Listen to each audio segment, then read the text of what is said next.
8. Later Chinese civilization. While the red man suffered from too much warfare, it is not altogether amiss to say that the development of statehood among the Chinese was delayed by the thoroughness of their conquest of Asia. They had a great potential of racial solidarity, but it failed properly to develop because the continuous driving stimulus of the ever-present danger of external aggression was lacking. With the completion of the conquest of Eastern Asia, the ancient military state gradually disintegrated. Past wars were forgotten. Of the epic struggle with the red race, there persisted only the hazy tradition of an ancient contest with the archer peoples. The Chinese early turned to agricultural pursuits, which contributed further to their pacific tendencies, while a population well below the land-man ratio for agriculture still further contributed to the growing peacefulness of the country.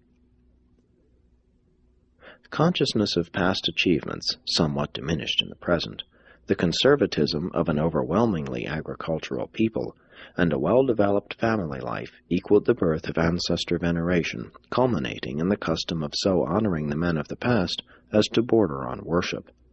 A very similar attitude prevailed among the white races in Europe for some 500 years following the disruption of Greco-Roman civilization.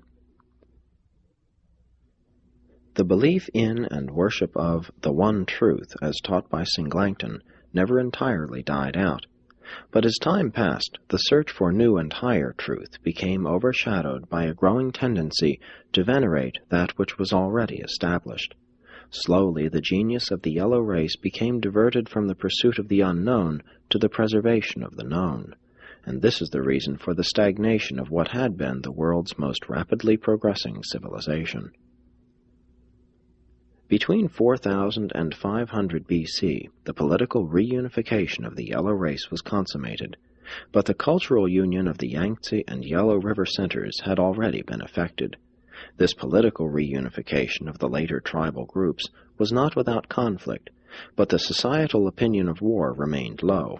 Ancestor worship, increasing dialects, and no call for military action for thousands upon thousands of years had rendered this people ultra-peaceful.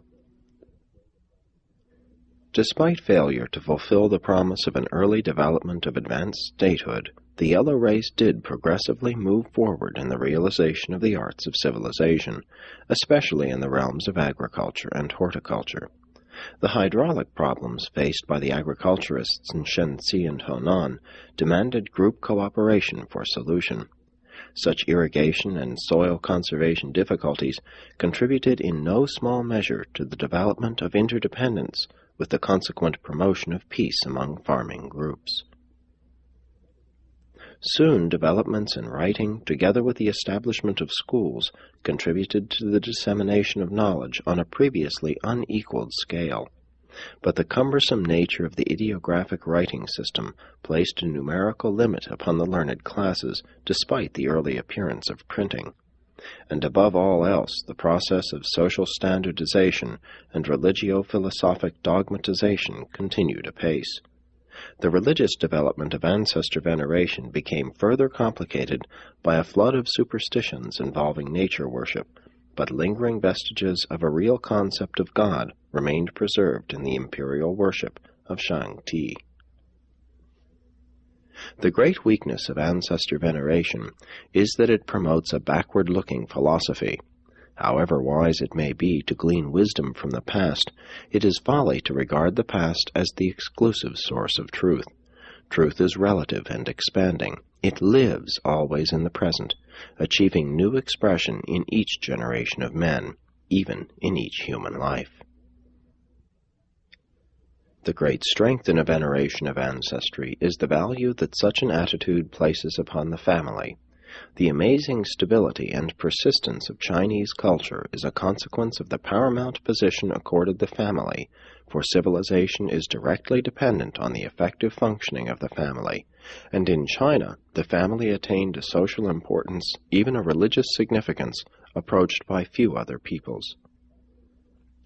The filial devotion and family loyalty exacted by the growing cult of ancestor worship ensured the building up of superior family relationships and of enduring family groups, all of which facilitated the following factors in the preservation of civilization. 1. Conservation of property and wealth. 2. Pooling of the experience of more than one generation. 3. Efficient education of children in the arts and sciences of the past.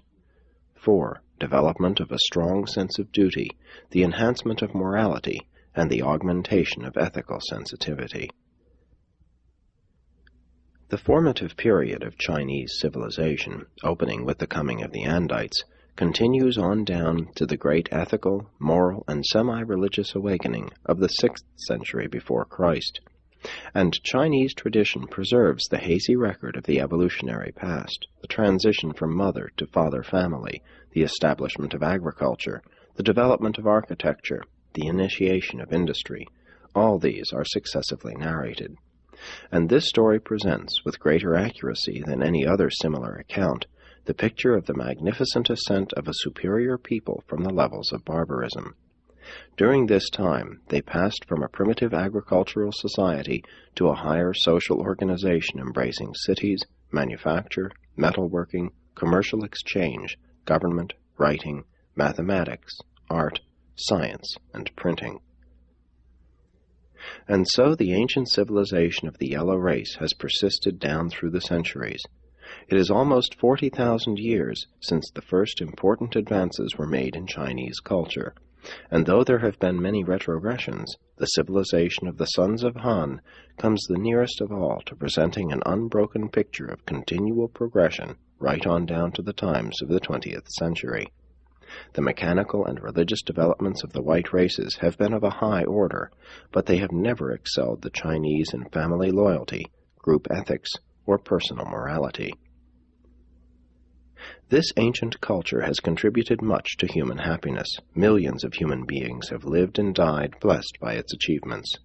For centuries, this great civilization has rested upon the laurels of the past, but it is even now reawakening to envision anew the transcendent goals of mortal existence, once again to take up the unremitting struggle for never-ending progress.